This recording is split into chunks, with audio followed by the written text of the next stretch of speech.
Question number 67 हेरौँ त 2066 सालमा सोधेको A coil of inductance L and negligible resistance is in series with a resistor R. Hey. A supply voltage of 40 volt RMS is connected to them. If a voltage across L is equal to that across R, calculate the voltage across R and the frequency of the supply भनेको छ। Frequency चाहिँ यहाँ निकाल्नु भनेको छ है र voltage across are चाहिँ निकाल्नु पर्यो। भोल्टेज एक्रॉस एल र भोल्टेज एक्रॉस आर चाहिँ बराबर छन् भनेर भनेको छ। ठीक छ, त म यसको चित्र गराइदिन्छु ल। अब हेरौँ त यहाँ इन्डक्टरको इन्डक्टेन्स एल छ, रेसिस्टरको रेसिस्टेन्स आर छ, इन्डक्टरको कुनै पनि रेसिस्टेन्स छैन है। भने पछाडि त्यसको रियाक्टेन्स हुन्छ एक्सएल बराबर ओमेगा एल हुन्छ, त्यो भनेको 2 पाई एफ ओमेगा भनेको एल है। र रेसिस्टेन्स दिएको छ कति, रेसिस्टेन्स दिएको छ आर बराबर दिएको छैन, हो दिएको छैन भने यतिकै लेख्ने। इएमएफ ई बराबर दिएको छ 40 भोल्ट, 40 भोल्ट दिएको छ र हामीलाई के भनेको छ भन्दाखेरि जुन करेन्ट यसमा इन्डक्टरमा पास हुन्छ त्यही करेन्ट रेसिस्टरमा पास हुन्छ है, त्यही करेन्ट हुने हो, सिरिजमा छन् एउटै करेन्ट हुन्छ है। PD across L is equal to PD across L is equal to के भनेको छ त पीडी एक्रॉस आर भनेको छ हैन। त हामी चाहिँ पीडी एक्रॉस एल भनेको के भयो त आई इन्टु एक्सएल भयो, भयो भएन। अनि पीडी एक्रॉस आर भनेको आईआर भयो, भयो। आई काट्यो, एक्सएल बराबर के भयो त आर भयो है। र हाम्रो अर्को के भने भन्दाखेरि अरु त केही भने छैन। ई इजकल टु हामीले के लेख्न सकिन्छ, I is equal to E by Z लेख्न सकिन्छ कि सकिँदैन, सकिन्छ हैन। नत्र भने यहाँबाट फेरि हामीले जेड निकाल्नु पर्ने हुन्छ। जेडमा यसो गर्दाखेरि सजिलो हुन्छ हामीलाई। फेजर डायग्राम गराएँ मैले, फेजर डायग्राम आर को फेजर डायग्राम। ठीक छ, रेसिस्टर को एक्रॉस को भोल्टेज भन्दा यसको भोल्टेज चाहिँ लिड गर्छ इन्डक्टरको भोल्टेज हैन, त्यो हामीले गरेको थियौं हैन। यस्तो खाले फेजर डायग्राम भिएल र भिआर के छ त बराबर छ है। भिएल र भिआर बराबर छ भने यो के हुन्छ त हाम्रो ई बराबर यो ई हो भने ई इजकल टु हामीले के लेख्न पाइयो त under root VL square plus VR square लेख्न पाइयो कि पाइएन, पाइयो है। त्यस कारणले गर्दाखेरि यहाँ हामी के लेख्न पाइयो त भिएल स्क्वायर प्लस भिएल अथवा भिआर स्क्वायर प्लस भिआर स्क्वायर, किनभने भोल्टेज एक्रॉस रेसिस्टर सोधेको छ है। ई बराबर कति दिएको छ 40 भोल्ट दिएको छ। ठीक छ, अब यसलाई स्क्वायर गर्ने हो भने 40 स्क्वायर 4 × 16 100 हुन्छ, 2 भिआर स्क्वायर भयो हैन। भिआर square plus VR square 2 भिआर square भयो अंडर रूट भित्र, तर स्क्वायर गरेको कारणले गर्दाखेरि अंडर रूट हट्यो हैन, स्क्वायर गर्यौं नि त हो, स्क्वायरिङ गरेको। अनि यो 800 भयो, 2 यताले डिवाइड गर्यो भने भिआर स्क्वायर भयो। भिआर इक्वल टु के आयो त अंडर रूट 800 आयो है। अंडर रूट 800 भनेको कति हो 28.28 आयो है, भोल्टेज एक्रॉस रेसिस्टर आर। अब यही भोल्टेज यहाँ लगाऊ VR I XL into I XL equal to के हुन्छ, यही भोल्टेज हुन्छ, भिआर सँग बराबर हुन्छ हैन। PD across inductor equal to I XL, त्यो चाहिँ केसँग बराबर हुन्छ, भिआर सँग बराबर हुन्छ, भोल्टेज एक्रॉस रेसिस्टर हैन। त्यो भनेको कति भयो त 28.28 भोल्ट भयो है। अब यहाँनेरि चाहिँ आई पत्ता लगाउनु पर्यो हैन। आई पत्ता लगाउनको लागि हामीलाई भोल्टेज ड्रप एक्रॉस रेसिस्टर थाहा छ हैन। रेसिस्टेन्स थाहा भयो भने हामीले करेन्ट पत्ता लगाउन सक्छौं, किनभने हामीले पोटेन्शियल ड्रप एक्रॉस रेसिस्टर आइसकेको छ। भिआर इक्वल टु 28.28 भोल्ट हैन। आईआर इक्वल टु 28.28 गरेर रेसिस्टेन्स थाहा भयो भने हामीले करेन्ट निकाल्न सक्छौं। तर यसमा रेसिस्टेन्स दिएको छ त छैन क्वेसनमा है। यो क्वेसन वास्तवमा के रहेछ त इन्कम्प्लिट रहेछ है। यो क्वेसन कम्प्लिट क्वेसन मैले भेटाइसके जसमा के सोध्यो भन्दाखेरि फ्रिक्वेन्सी अफ द सप्लाई सोधेछ बी नम्बर भनेर, ए नम्बरमा चाहिँ भोल्टेज एक्रस रेसिस्टर भनेर सोध्यो, बी नम्बरमा चाहिँ फ्रिक्वेन्सी अफ द सप्लाई भनेर सोध्यो र सी नम्बरमा के सोधेको थियो भन्दाखेरि द पावर एब्जर्ब्ड भनेर सोधेको थियो, द पावर एब्जर्ब्ड है। पावर एब्जर्ब सोधेको थियो इन द सर्किट हैन। If L is equal to 0.1 henry and R is equal to 40 ohm भनेर यसको कम्प्लिट क्वेसन यो है। कसैले चाहिँ एबी हटाएर ए हटाइदियो, बी हटाइदियो र एबी क्वेसन यसरी क्वेसन मार्क भनेर राखिदियो, सी को यताबाट चाहिँ उडाइदियो, यसरी इलिमिनेट गरिदियो। यो सी मा आए जस्तै के क्वेसन, यो एल इन्डक्टेन्स र रेसिस्टेन्स आर चाहिँ सी को लागि दिए जस्तै है। तर यो चाहिँ यो पुरा क्वेसनको लागि रहेछ, इन्डक्टेन्स रेसिस्टेन्स चाहिँ पुरै क्वेसनको लागि रहेछ। त्यसकारणले गर्दाखेरि यहाँ हामी 40 ओम लेखौँ र इन्डक्टेन्स एल बराबर 0.1 हेनरी लेखौँ है। इन्डक्टेन्स पनि थाहा छैन, रेसिस्टेन्स पनि थाहा छैन भने फ्रिक्वेन्सी कसरी पत्ता लगाउने है। कुनै एउटा इक्वेसनमा सबै भेरिएबल नोन हुनुपर्छ, एउटा मात्रै भेरिएबल अननोन भयो भने बल्ल हामीले पत्ता लगाउन सकिन्छ त्यो भेरिएबल, ठीक छ। भने पछाडि यहाँनेरि हामी चाहिँ रेसिस्टेन्स 40 ओम राखेर चाहिँ करेन्ट कति आउँछ त, करेन्ट कति आउँछ भन्दाखेरि हाम्रो यहाँबाट करेन्ट निकाल्न सकिन्छ 28.28 डिभाइड बाइ 40 गरेर हाम्रो करेन्ट आउँछ। हाम्रो करेन्ट आयो कति भन्दाखेरि 0.707 एम्पियर करेन्ट आयो, ठीक छ। र अब यहाँ पुट गरौँ त आइएक्सएल मा 0.707 इन्टु एक्सएल बराबर कति आयो त, एक्सएल बराबर 28.28 डिभाइड बाइ 0.707 गरेर कति आयो त 28.28 डिभाइड बाइ 0.707 गर्दाखेरि 40 आयो है। भनेपछि एक्सएल बराबर 40 आयो भनेपछि एक्सएल भनेको के हो त 2 पाई एफ एल हो कि हैन। भनेपछि 2 into 3.14 into frequency into inductance कति दिएको छ त, इन्डक्टेन्स दिएको छ 0.1 हैन, 0.1 दिएको छ, 0.1 इक्वल टु 40 भयो। यहाँबाट फ्रिक्वेन्सी हाम्रो आउँछ 40 डिभाइड बाइ 2 इन्टु 3.14 इन्टु 0.1 गरेर कति आयो त हाम्रो 63.69 आयो फ्रिक्वेन्सी है, 69 हर्ज आयो फ्रिक्वेन्सी। अब चाहिँ हामी के निकाल्नु पर्यो भन्दाखेरि पावर एक्रस पनि निकाल्देऊ है, किनभने कहिलेकाहीँ यो क्वेसनमा यति थप्दिएर सोध्यो भने हैन, यति दुईटा त निकाल्यौ। The power absorbed in the circuit हो, कति पावर एब्जर्ब भयो त्यो हामी निकालौँ है। Power equal to power absorb कहाँ हुन्छ भन्दाखेरि रेसिस्टरमा मात्रै पावर एब्जर्ब्ड हुन्छ है। पावर कन्ज्युमिङ डिभाइस भनेको रेसिस्टर मात्रै हो। यहाँनेरि क्यापासिटर र इन्डक्टरले पावर कन्ज्युम गर्दैन है, उनीहरूले इनर्जी स्टोर गर्छ, तिनीहरूले चाहिँ इनर्जी खाँदैन है, ठीक छ। भने पछाडि पावर एब्जर्ब्ड भन्नु भने चाहिँ पावर एक्रस रेसिस्टर बन्ने, पावर एक्रस रेसिस्टर त्यो भनेको कति हो त आई स्क्वायर आर भने पनि भयो, आई आइसकेछ हाम्रो हैन, भी स्क्वायर बाइ आर लेखे पनि हुन्छ है। दुईटा फर्मुला जुन लगाए पनि हुन्छ, दुईटै भ्यालु थाहा छ हामीलाई है। त्यसकारणले गर्दाखेरि हाम्रो करेन्ट आइसकेछ आई भनेको 0.707 स्क्वायर, रेसिस्टेन्स कति छ त, रेसिस्टेन्स छ हाम्रो 40 ओम, त्यो गर्दाखेरि हाम्रो पावर आउँछ, पावर कति कन्ज्युम भयो कति आयो त पावर हाम्रो 19.99 वाट आयो। यसलाई हामी 20 वाट लेख्न सकिन्छ, 20 वाट लेख्न सकिन्छ।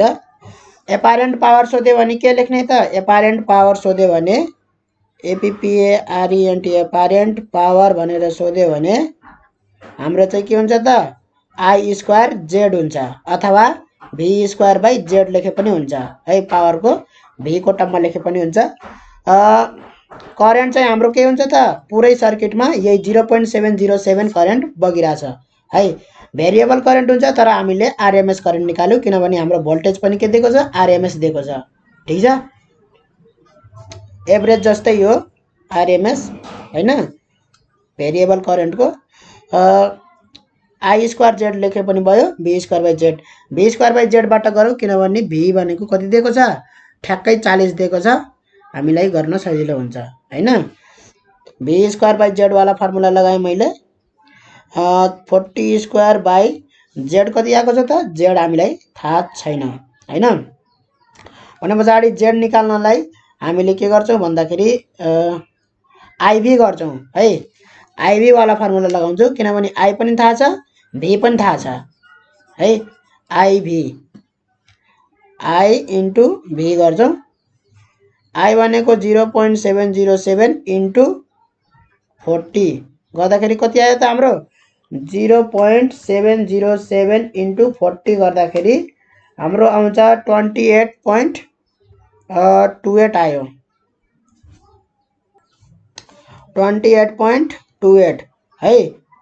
जति कन्ज्युम गर्नुपर्ने हो त्योभन्दा बढी पावर कन्ज्युम भए जस्तो देखियो हैन, पावर चाहिँ एपारेन्ट पावर है, तर रियलमा कन्ज्युम भएको 20 वाट हो। ठीक छ, यसको रियाक्टेन्सले गर्दाखेरि इन्डक्टरको यति पावर कन्ज्युम भए जस्तो भयो हैन, 28.28। अब त्यो पावर फ्याक्टर निकाल्न भन्यो भने cos थीटा बराबर के हुन्छ हाम्रो पावर फ्याक्टर निकाल्न भन्यो भने पावर कन्ज्युम पावर हैन, कन्ज्युम पावर भनेको रियल पावर हो, त्यो भनेको कति हो 20 वाट हो, पावर एक्रस रेसिस्टर है। कन्ज्युम पावर भनेर लेखेँ मैले, consume power divide by apparent power भनेर सोध्यो भने एपारेन्ट पावर, यसलाई रियल पावर पनि भनिन्छ है, रियल पावर। ठीक छ, अब कन्ज्युम पावर कति छ त पावर एक्रस रेसिस्टर हो त्यो भनेको है, चाहे त्यो क्यापासिटर इन्डक्टर रेसिस्टर जतिसुकै जे भए पनि पावर एक्रस रेसिस्टर कति छ। अब 2-3 वटा रेसिस्टर भयो भने खाली हामीले त्यो रेसिस्टरको इक्विभ्यालेन्ट रेसिस्टेन्स निकालेर आई स्क्वायर आर गर्छौँ। ठीक छ, रेसिस्टरमा कति पावर उ भयो त्यति मात्रै हामी गर्छौँ, इन्डक्टर क्यापासिटर जतिसुकै भए पनि हामीलाई तिनीहरूको केही मतलब छैन कन्ज्युम पावरमा है। भने पछाडि हाम्रो 20 वाट भयो। एपारेन्ट पावर भनेको I square Z, total impedance निकाल्ने त्यस पछाडि आई स्क्वायर जेड गर्ने अथवा इएमएफ सप्लाई भी हैन इन्टु त्यसमा करेन्ट कति बगिरहेछ आई गर्ने, आईभी गर्ने है, त्यो भनेको एपारेन्ट पावर हो। 28.28 वाट गर्दाखेरि कति आउँछ त हाम्रो पावर फ्याक्टर आउँछ हाम्रो 20 डिवाइड बाई 28.28 भनेपछि 0.707 नै आउँछ हाम्रो पावर फ्याक्टर है। cos थीटा भनेको पावर फ्याक्टर हो, थीटा भनेको पावर फ्याक्टर होइन है, cos थीटा भनेको चाहिँ पावर फ्याक्टर हो। ठीक छ, अब चाहिँ हामी अर्को क्वेसन गर्नुपर्छ। 2067 सालमा के क्वेसन सोधे रहेछ त an iron core coil of inductance 2 henry and of resistance 50 ohm is connected in series with a resistor of यति 950 ohm and a 220 volt 50 hertz AC supply, find the current flowing in the circuit and the voltage across the coil है। Similar question छ, निकाल्न सकिन्छ यो हैन। Current flowing भनेर सोधेको छ, करेन्ट आई इक्वल टु के गर्ने त EMF V by impedance Z गर्ने हैन। भी भनेको हाम्रो कति दिएछ 220 भोल्ट दिएछ, इम्पिडेन्स कति हुन्छ त भन्दाखेरि इन्डक्टेन्स पनि छ रेसिस्टेन्स पनि छ हैन, इन्डक्टरको रेसिस्टेन्स पनि छ हैन, प्लस इन्डक्टेन्स अनि प्लस आर को रेसिस्टर 950 ओम। भने पछाडि हामी यस्तो खाले क्वेसन गरिसकेछौँ, इन्डक्टरको रेसिस्टेन्स प्लस रेसिस्टरको रेसिस्टेन्स 950 यिनीहरू रेसिस्टेन्स जातको भयो, प्लस अनि यो इन्डक्टेन्सले गर्दाखेरि रियाक्टेन्स हुन्छ त्यो भनेको एक्सएल को स्क्वायर भनेको 2 पाई एफएल हुन्छ। एक्सएल भनेको 2 पाई एफएल हुन्छ, त्यसको स्क्वायर भयो। एक्सएल भनेको त्यो हुन्छ हैन। भने पछाडी 220 divide by under root 950 plus 50 गरे भने 1000 हुन्छ। 950 मा 50 जोडेपछि 1000 हुन्छ। प्लस 2 * 3.14 इन्टु फ्रिक्वेन्सी कति दिएको छ 50 हर्ट्ज दिएको छ फ्रिक्वेन्सी। 2 पाई एफएल इन्डक्टेन्स कति दिएको छ त 2 हेनरी दिएको छ। आयो हाम्रो करेन्ट आयो, यहाँबाट करेन्ट आयो। ठीक छ। अब के छ त्यहाँ voltage across the coil, coil भनेको इन्डक्टर कोइल हो यो है। त्यसको लागि आई इन्टु एक्सएल है। Voltage across the coil is equal to I into XL भयो हैन। यसरी लेख्ने आई इन्टु एक्सएल बराबर हाम्रो करेन्ट आएको छ। ठीक छ। यो करेन्ट कति आएको छ त्यसपछि इन्टु एक्सएल, एक्सएल भनेको ओमेगा एल हो 2 पाई एफएल हुन्छ है। हाम्रो करेन्ट आउँछ 0.186 एम्पियर आउँछ। 0.186 गरौँ हैन। र 2 पाई एफएल को भ्यालु आउँछ कति भन्दाखेरि 628.32 आउँछ। त्यसकारणले गर्दाखेरि 2 पाई एफएल को सिधै भ्यालु राख्दिए मैले कति भन्दाखेरि 628.32। एकल अर्डरमा गर्न सकिन्छ हैन। यो नै के हो त पोटेन्शियल ड्रप एक्रॉस क्यापेसिटर हो। 116.87 भोल्ट आउँछ है। ल अब हामी अर्को क्वेशन तिर जाउँ। ल 2068 सालमा के क्वेशन सोध्दै रहेछ त 100 volt 50 hertz AC source is connected to an LCR circuit containing 8.1 milli henry हैन इन्डक्टेन्स। क्यापेसिटर को क्यापेसिटेन्स चाहिँ 12.5 माइक्रोफैराड, रेसिस्टर को रेसिस्टेन्स चाहिँ 10 ओहम है। Connected all in series. Potential difference across the resistor निकाल्नु भन्यो भनेपछि पहिला हामी के निकाल्छौं इक्विभ्यालेन्ट रेसिस्टेन्स निकाल्छौं, इम्पिडेन्स निकाल्छौं, जेड निकाल्छौं। त्यो भनेको हाम्रो के हो त भन्दाखेरि एक्सएल माइनस एक्सी को whole square plus R square हुन्छ। ठीक छ। यो निकालिसके पछाडी हामी करेन्ट निकाल्छौं भी बाई जेड गरेर। भी पनि दिएको छ, भी कति दिएको छ 100 भोल्ट दिएको छ, जेड हामी निकाल्छौं है। त्यसपछि हामी के निकाल्छौं त पोटेन्शियल डिफरेन्स एक्रॉस रेसिस्टर भनेर निकाल्छौं। त्यो बराबर कति हुन्छ त आई इन्टु आर हुन्छ। Potential difference across resistor I into R. I निकालिसकेछौं, आर हामीलाई थाहा छ 10 ओहम हो है। अब म यो गर्दिन्छु फटाफट। यसको चाहिँ भयो कति भन्दाखेरि 2 पाई एफएल भयो माइनस यो भनेको 1/2 पाई एफसी 1/ओमेगा सी हो स्क्वायर प्लस रेसिस्टेन्स, रेसिस्टेन्स को आर स्क्वायर लेखौं। अहिले भ्यालु राखौँला हैन।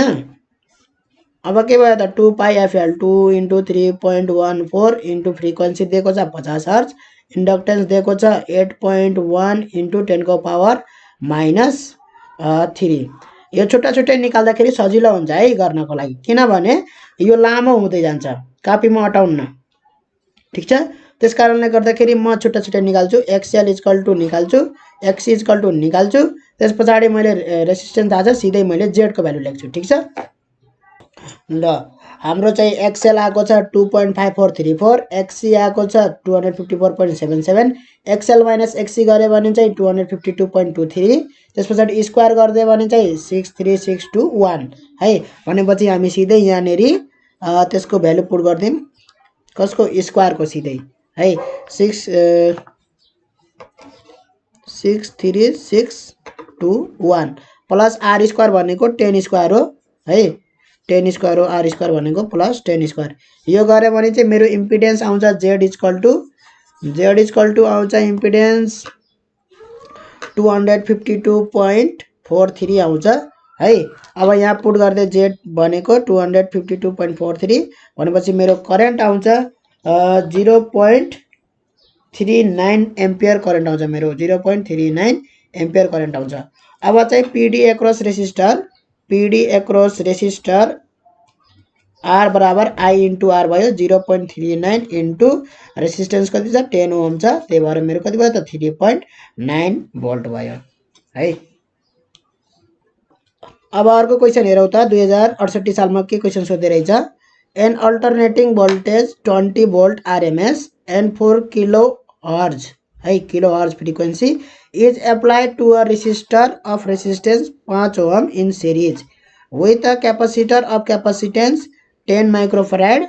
Calculate the RMS potential difference across the resistor and capacitor भनेको छ है।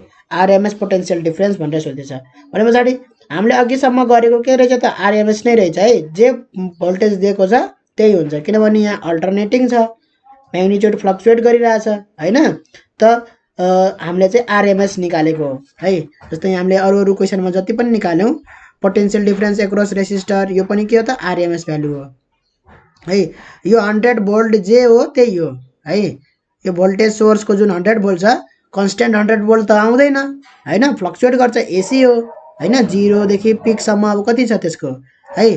अब यहाँ RMS भनेर भनेको छैन भने ठ्याक्क 100 भोल्ट हुँदाखेरिको potential difference across resistor 3.9 volt भएको हो भनेर बुझ्ने है। जतिखेर चाहिँ EMF सोर्सबाट 100 भोल्टको पोटेन्शियल डिफरेन्स आउँछ हैन त्यतिखेर चाहिँ हाम्रो पोटेन्शियल डिफरेन्स एक्रॉस रेसिस्टर के हो त 3.9 भोल्ट हो है। त्यो अनुसार चाहिँ करेन्ट फ्लक्चुएट हुन्छ यो PD अनुसार हैन। र यहाँ यो इन्डक्टर र क्यापासिटरले पनि एकदमै रोल प्ले गर्छ है करेन्टको लागि चाहिँ है। EMF को उसित चाहिँ फेजमा हुँदैन। जस्तै यो यसको पोटेन्शियल चाहिँ हैन जुन सोर्स छ सोर्सको EMF चाहिँ हाई हुँदाखेरि करेन्ट हाई बग्नु पर्छ भन्ने जुन मान्यता छ त्यो हुँदैन इन्डक्टर र क्यापासिटर भयो भने, ठीक छ। त्यो छुट्टै हुन्छ, त्यो एउटै फेजमा हुँदैन है। अब ठ्याक्क यसको म्याग्निट्युड हाई भएको बेलामा सोर्सबाट चाहिँ म्याग्निट्युड हाई भएको बेलामा त हाई करेन्ट बग्नु पर्ने हो हैन। EMF को सोर्स बढी भएको बेलामा थोरै भएको बेलामा थोरै करेन्ट बग्नु पर्ने हो। तर इन्डक्टर र क्यापासिटरले त्यही फेजमा काम गर्दैन है, अर्कै तरिकाले काम गर्छ। त्यो अनुसार चाहिँ जति करेन्ट बगिरहेछ हैन RMS भ्यालु निकाल्नु पर्ने हुन्छ भोल्टेजको र त्यही भोल्टेजबाट चाहिँ आएको करेन्ट चाहिँ RMS करेन्ट हुन्छ र हाम्रो चाहिँ PD एक्रॉस रेसिस्टर यी सबै कुराहरु के हुन्छ त RMS हुन्छ है। अल्टरनेटिङ हामी पढिरहेछौं ल। अब यो क्वेशन हेरौं त यसमा चाहिँ RMS नै भन्दिएको छ त झुक्किन पर्ने कुरा त्यस्तो केही पनि छैन है। I/√2 हैन IRMS = I/√2 त्यस्तो गर्नुपर्ने कुरा केही पनि छैन है। VRMS = V/√2 त्यस्तो केही पनि सोच्नु पर्ने कुरा छैन किनभने हाम्रो अलरेडी यहाँ भोल्टेज के छ त RMS छ।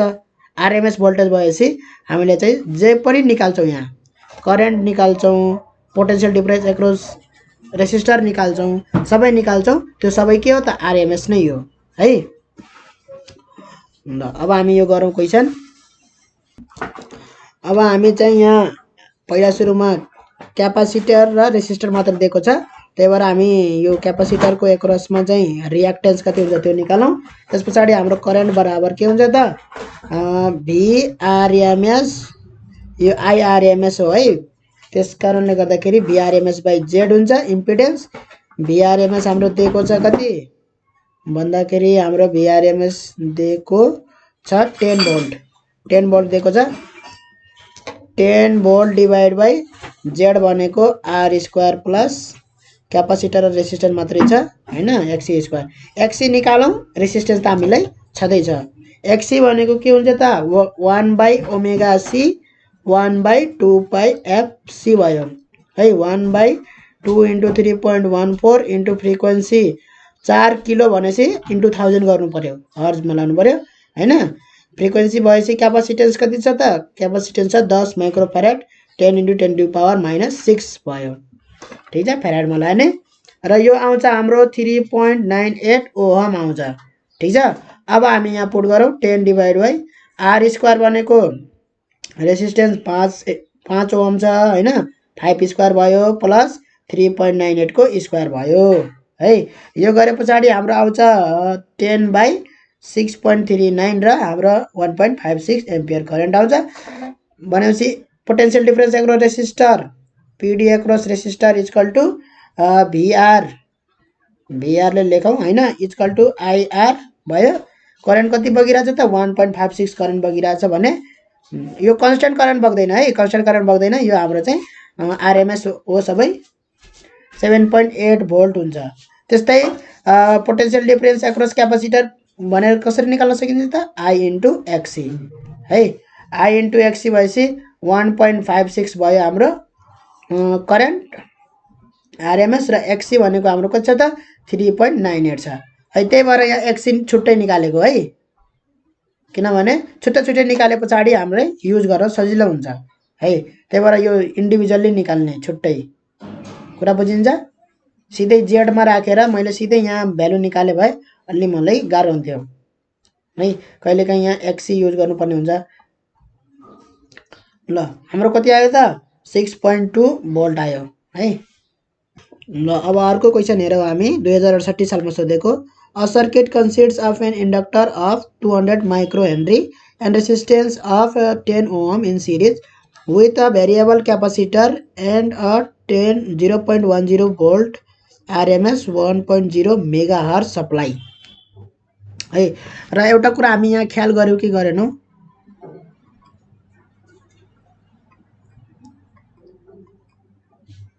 यहाँ इन्डक्टर थिएन है। एउटा कुरा के ख्याल गर्नु पर्यो भन्दाखेरि फ्रिक्वेन्सी हाई हुँदाखेरि रिएक्टेन्स कसको उसमा बढी हुन्छ है भन्नाले जस्तै यहाँ कति छ फ्रिक्वेन्सी, यहाँ फ्रिक्वेन्सी छ 50 हर्ज हैन, त्यो अनुसार चाहिँ फ्रिक्वेन्सी 50 हर्ज हुँदाखेरि चाहिँ यहाँ चाहिँ इन्डक्टरको एक्रसमा रिएक्टेन्स कति छ त 2.5434 छ र क्यापासिटरको एक्रसमा कति छ त 254 भनेपछि कुन धेरै भयो त क्यापासिटरको एक्रसमा धेरै भयो हैन, क्यापासिटरको एक्रसमा धेरै भयो। अब यहाँ हेरौं अर्कोमा हेरौं त यहाँ चाहिँ कति छ त फ्रिक्वेन्सी 4 किलो हर्ज छ भनेपछि 4000 हर्ज छ है। त्यो अनुसार चाहिँ हाम्रो कति आछ त क्यापासिटेन्स रिएक्टेन्स एक्रस क्यापासिटर जम्मा 3.98 आछ। 50 हर्ज हुँदाखेरि चाहिँ कति आएको थियो 254 आएको थियो 50 हर्ज हुँदाखेरि हैन। तर यहाँ भ्यालु क्यापासिटेन्सको भ्यालुले नि फरक पार्छ। त्यहाँ क्यापासिटेन्सको भ्यालु कति थियो 12.5 माइक्रोफेराड थियो, यहाँ पनि 10 माइक्रोफेराड भनेपछि माइक्रोमै छ हैन। जम्मा अलिकति 10 छ यहाँ, त्यहाँ 12 छ हैन। फ्रिक्वेन्सीले फरक पार्यो है। यहाँ 254 यहाँ जम्मा 3.98 र यहाँ इन्डक्टरको निकाल्ने भने एक्सएल निकाल्ने भने omega L 2 pi F L गरेर निकाल्ने भने हाम्रो 2 * 3.14 इन्टु फ्रिक्वेन्सी 4000 इन्टु इन्डक्टेन्स मानौं। अघिकै इन्डक्टेन्स कति थियो, अघि इन्डक्टेन्स हाम्रो यहाँ थियो 8.1 इन्टु 10 को पावर माइनस 3। यो धेरै आउँछ है किनभने यहाँ 4000 छ हैन, बाँकी सबै सेम छ 2 यो हैन। त्यहाँ जम्मा 50 थियो। डाइरेक्टली प्रोपोर्सनल इन्भर्सली प्रोपोर्सनलबाट पनि थाहा हुन्छ त्यो कुराहरु हैन। त यो जस्ट यति मैले भन्न खोजेको थिए।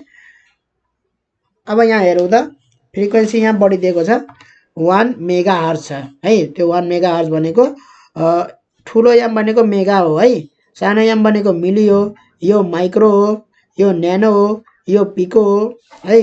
यो मेगाहर्ज भयो, यो मिली हर्ज भयो, यो माइक्रो हर्ज भयो, यो न्यानो हर्ज भयो, यो पिको हर्ज भयो।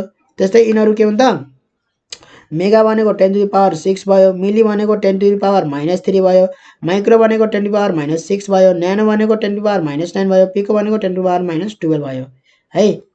र यो माइनस जति जति छन् नि तिनीहरुलाई स्मल लेटरले हामी डिनोट गर्छौं है, स्मल लेटरले। र यो प्लस भएका चाहिँ 10⁻⁶, 10⁻7 यिनीहरुलाई हामी क्यापिटल लेटरले गर्छौं। जस्तै किलो भयो भने 10⁻³ हैन। ठीक छ, यसरी चाहिँ बुझ्नु पर्यो। यिनीहरु चाहिँ सफिक्स प्रिफिक्स यो पढ्नु पर्थ्यो है मेजरमेन्ट सिस्टममा क्लास 11 मा 11 मा चाहिँ यो पढ्नु पर्छ है। राम्रोसित पढ्यो भने यो यस्तै क्याल्कुलेसनहरु आउँछ हैन, थाहा हुनु पर्छ मेगाहर्ज भनेको कति हो। The capacitance to give resonance, capacitance कति हुनु पर्यो, calculate the capacitance to give resonance भन्नु पर्यो। The quality factor of the circuit at resonance, अब यहाँ क्वालिटी फ्याक्टरको कुरा आयो। पावर फ्याक्टरको त हामीले गरिसक्यौं लगभग कुरा हैन, क्वालिटी फ्याक्टरको कुरा आयो त्यो हामी गर्नेछौं। पहिला हामी यति क्यापासिटेन्स रेजोनेन्सको लागि क्यापासिटेन्स कति हुनु पर्यो त हाम्रो चाहिँ फ्रिक्वेन्सी कति छ त पहिला यहाँ हाम्रो फ्रिक्वेन्सी छ 1 मेगाहर्ज फ्रिक्वेन्सी छ है। भने पछाडि यही फ्रिक्वेन्सीलाई के बनाउनु पर्यो रिजोनेन्स फ्रिक्वेन्सी बनाउनु पर्यो है। यही फ्रिक्वेन्सीलाई रिजोनेन्स फ्रिक्वेन्सी बनाउनको लागि क्यापासिटेन्स कति हुनुपर्छ भनेर सोधेको छ है। र यो फ्रिक्वेन्सी रिजोनेन्स कतिखेर आउँछ भन्दाखेरि जब इन्डक्टर र क्यापासिटर दुवै हुनुपर्छ सर्किटमा है। एउटा मात्रै छ भने यो रिजोनेन्सको कुराहरू आउँदैन है। यो दुईटा छ भने के हुन्छ भन्दाखेरि एउटा फ्रिक्वेन्सी बढ्यो भने यसको रियाक्टेन्स बढी हुन्छ, घट्यो भने यसको रियाक्टेन्स बढी हुन्छ। क्यापासिटरको एक्रसमा रियाक्टेन्स भन्छ नि रेसिस्टेन्स जस्तै रियाक्टेन्स त्यो बढी हुन्छ है। त एउटा कुन फ्रिक्वेन्सीमा चाहिँ यिनीहरूको रियाक्टेन्स चाहिँ दुवैको मिलाएर है, दुवैको रियाक्टेन्स चाहिँ मिलाएर फेज चाहिँ फरक हुन्छ, त्यही भएर सिधै जोड्न पाइँदैन रियाक्टेन्स हैन। त्यही भएर चाहिँ कति फ्रिक्वेन्सी भयो भने चाहिँ है, कति फ्रिक्वेन्सी भयो भने चाहिँ यसमा चाहिँ रियाक्टेन्स के हुन्छ त दुवैको रियाक्टेन्स मिलाएर इम्पिडेन्स भनौँ मिनिमम हुन्छ है।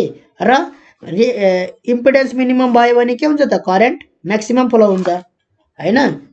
इएमएफ सोर्स जस्ताको तस्तै केही पनि चेन्ज नगरिकन कन्स्ट्यान्ट राख्दाखेरि है सर्किटमा कतिखेर करेन्ट म्याक्सिमम फ्लो हुन्छ भन्दाखेरि त्यसको फ्रिक्वेन्सी इन दुईटाको फ्रिक्वेन्सी भन्नाले रिजोनेन्ट फ्रिक्वेन्सी भयो भने त्यसलाई रिजोनेन्ट फ्रिक्वेन्सी भन्छ। जतिखेर चाहिँ इम्पिडेन्स मिनिमम हुन्छ र त्यो सर्किटमा करेन्ट म्याक्सिमम फ्लो हुन्छ है। इएमएफ सोर्सले बडी करेन्ट प्रोड्युस गरेर बडी करेन्ट फ्लो हुने होइन है। क्यापासिटर र इन्डक्टरको ताल मिल्नुपर्छ, तालमेल मिल्यो भने बल्ल बढी हुने हो ठिक छ। त्यो अनुसार चाहिँ फ्रिक्वेन्सी मिल्नुपर्छ। अब यसको क्यापेसिटर कति भयो भने चाहिँ हाम्रो रिजोनेन्ट फ्रिक्वेन्सी कति हुन्छ त 1.0 मेगाहर्ज हुन्छ है। भन्नाले भोल्टेज सोर्सले जुन फ्रिक्वेन्सीमा काम गरिरहेछ हैन सोर्सले त्यही फ्रिक्वेन्सीलाई हामीले रिजोनेन्ट फ्रिक्वेन्सी बनाउनको लागि क्यापासिटर कति क्यापासिटेन्सको राख्नुपर्छ सिरिजमा त्यो चाहिँ सोधेको हो हैन। भनेपछि रिजोनेन्ट फ्रिक्वेन्सी एफ नट को फर्मुला चाहिँ हामीसित 1/2π/LC यो फर्मुला लाए पनि भयो। नत्र भने एट रिजोनेन्स के हुन्छ त एक्सएल बराबर एक्सी हुन्छ है। जतिखेर यो एक्सएल र एक्सी चाहिँ बराबर होस् त्यतिखेर चाहिँ इम्पिडेन्स मिनिमम है। किनभने यो धेरै हुँदाखेरि यो थोरै हुन्छ, यो धेरै हुँदाखेरि यो थोरै हुन्छ फ्रिक्वेन्सी है। फ्रिक्वेन्सी बढ्यो भने यो धेरै हुन्छ, यो थोरै हुन्छ।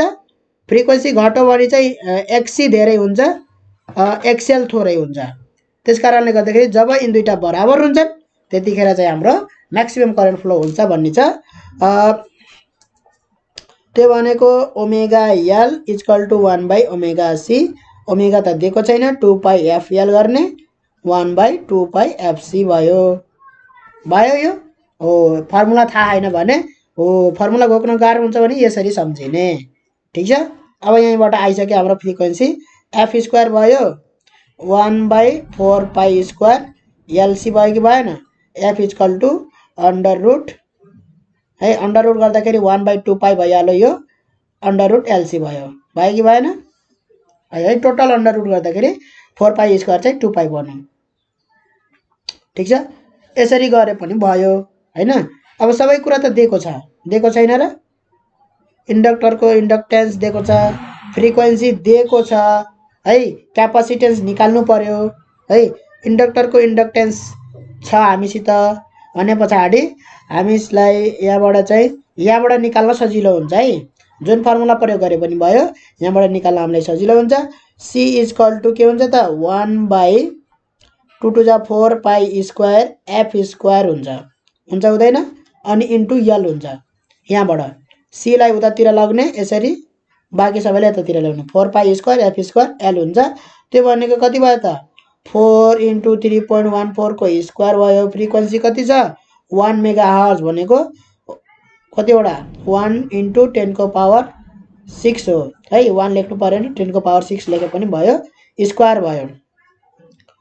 र इन्डक्टरको इन्डक्टेन्स छ 200 × 10⁻⁻⁶ किनभने माइक्रो हेनरी छ 10 को पावर -6 भयो।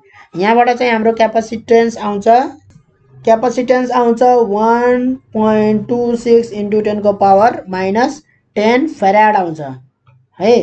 भनेपछि 12.6 यसलाई चाहिँ 12.6 इन्टु 10 को पावर माइनस हैन 12.6 हैन, यहाँनेरि चाहिँ हाम्रो 0.126 है, डिभाइड बाइ 10 गर्ने 0.126 इन्टु 10 को पावर -9 फेराड हुन्छ। त्यो भनेको कति हो त? त्यो भनेको हाम्रो हो 0.126 पीको हैन, न्यानो फेराड हो है, न्यानो फेराड हो। ठीक छ, न्यानो फेराड भनेर लेख्ने। पीकोमा लगे पनि हुन्छ, केही फरक पर्दैन। 10 छ इन्टु डिभाइड बाइ 100 गरे भने 10 to the power -12 भयो।